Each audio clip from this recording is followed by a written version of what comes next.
Gabriel Rubinstein es economista, es consultor de finanzas, aparte de haber ocupado distintos cargos en cuestiones económicas. Gabriel, gracias por estar con nosotros en Infobae TV. ¿Qué tal? ¿Cómo están? Sé que es muy prematuro porque acaba de asumir, hubo apenas una reunión del nuevo presidente del Central con los banqueros, pero ¿se puede al menos ver en el horizonte hacia dónde va la política del Central?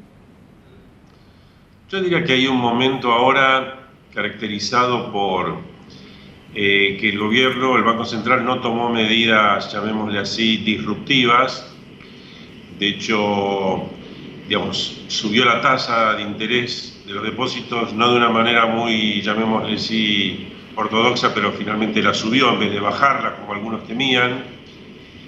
También sucedió que no prohibió la operación contado con liquidación, trató de llevar calma a los mercados en ese sentido, aunque al mismo tiempo hay como un ambiente de cierta represión, un poco llamémosle así, de una represión un poco más hablada, en el sentido que las cuevas trabajen con cupos para la venta de dólares o desalentar el mercado contado con liquidación, pero es una especie de calma, en parte por esta represión y en parte porque no tomaron medidas, llamémosle locas, después del discurso incendiario de Cristina Fernández de Kirchner, donde incluso prácticamente daba a entender que las operaciones de contado con liquidación eran ilegales o algo por el estilo.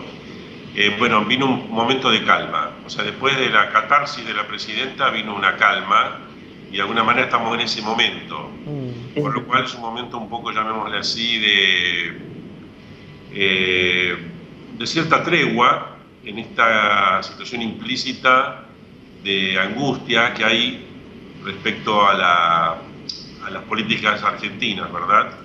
Gabriel, ¿qué valoración tiene respecto de que el Central, con la llegada de Vanoli y la salida de Fábrega, yo comparto con usted, casi humillado públicamente, siga siendo una entidad autónoma o corra el riesgo de ser un apéndice de la política del Ministerio de Economía?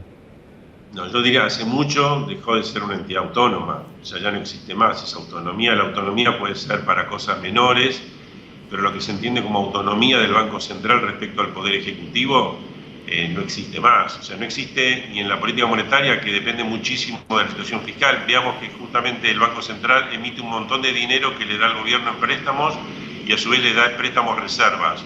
O sea que hay una dependencia, lo que se llama dominancia fiscal tremenda hoy sobre el Banco Central. Y además no podemos imaginar a Vanoli tomando decisiones, ni tampoco Fábrega, que no estén de acuerdo con Cristina Fernández de Kirchner. Es decir, no hubo tal independencia ni la hay ahora, eso hace mucho tiempo que se perdió ya. Y esto hace peligrar, digamos, o sea, ¿cómo ve usted respecto de lo que debe ser el Central, el custodio de la moneda?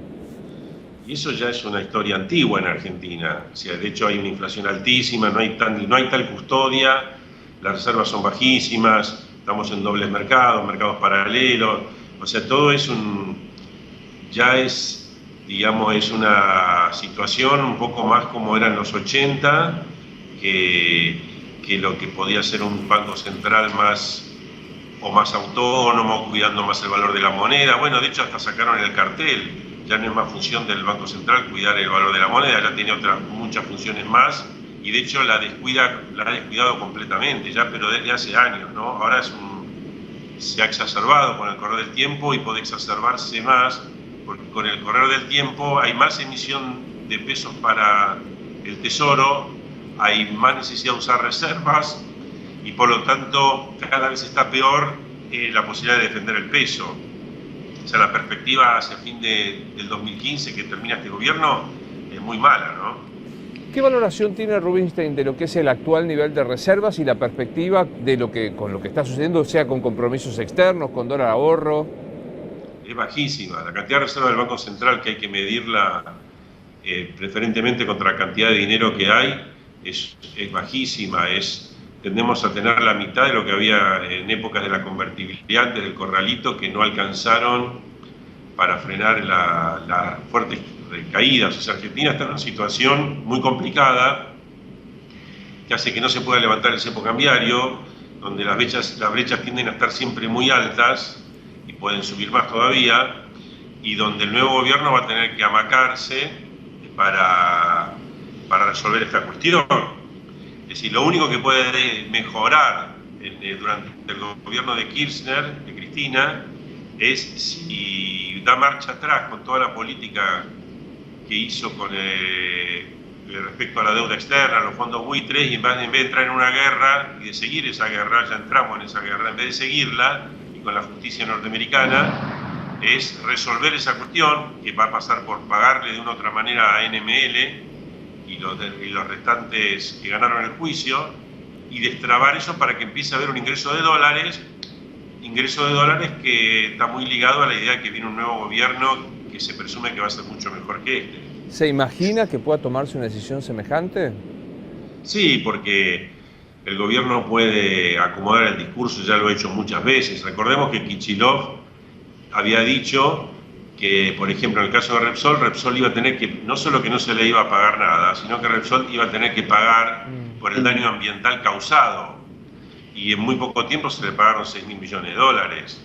O sea que el gobierno, y con otro discurso también nacionalista, o sea, el gobierno acomoda los discursos. Podemos imaginar a Cristina diciendo, por ejemplo, en enero, con la excusa de la cláusula Rufo, el gobierno puede decir, bueno, llegamos a enero, los fondos buitres venían por la caída, por el tema de la Rufo, nos iba a costar 200.000 millones de dólares, se querían quedar con vaca muerta, y por solo 1.600 millones o 1.500 lo arreglamos. Y entonces, mucha gente va a comprar eso, porque son temas bastante difíciles para la gente, el hombre de a pie, y de alguna manera Cristina va a buscar quedar con ese discurso de defensa de los intereses nacionales, igual terminando a pagar. Podría pasar eso, no es lo que se está vislumbrando hoy, pero podría pasar. Tienen que dar marcha atrás con la ley de deuda soberana que hicieron ahora, que es un mamarracho, y tienen que dar todos pasos para atrás, pero siempre lo pueden vender de una manera que les resulte asimilable para la militancia, y bueno, y quedar con esa impronta nacionalista, populista que les encanta, ¿no?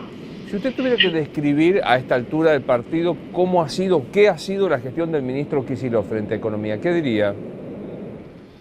Y en términos de resultados ha sido malísima. Tenemos una economía en franca recesión.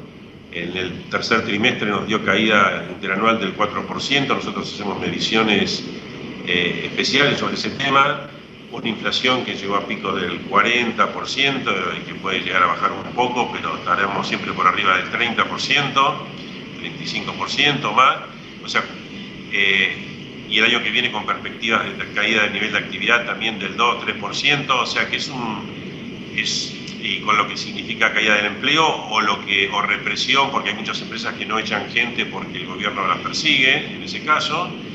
O sea que es una economía de malísima performance, con dólares que no alcanzan, brechas cambiarias muy altas. O sea, por donde se la mire, la performance económica es muy mala. Ahora, él ha logrado seducir a la presidenta y bueno, ahí estamos, ¿no? Rubinstein, gracias por habernos atendido. Gracias a ustedes. Hasta luego. Gabriel Rubinstein, economista, a propósito de la actual coyuntura económica en Infobae TV. Así seguimos.